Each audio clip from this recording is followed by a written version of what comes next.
Doctor येऊ का? हा या बसा. काय झालं तुम्हाला? डॉक्टर बघा ना, माझा दात दुखतोय. बरं चेक करून सांगते.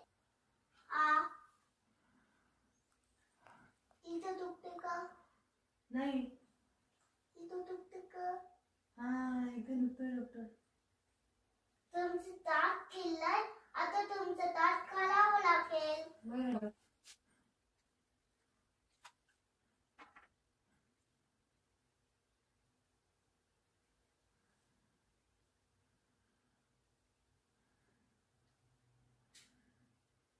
ठीक आहे. या औषधीतलं किती औषध द्या.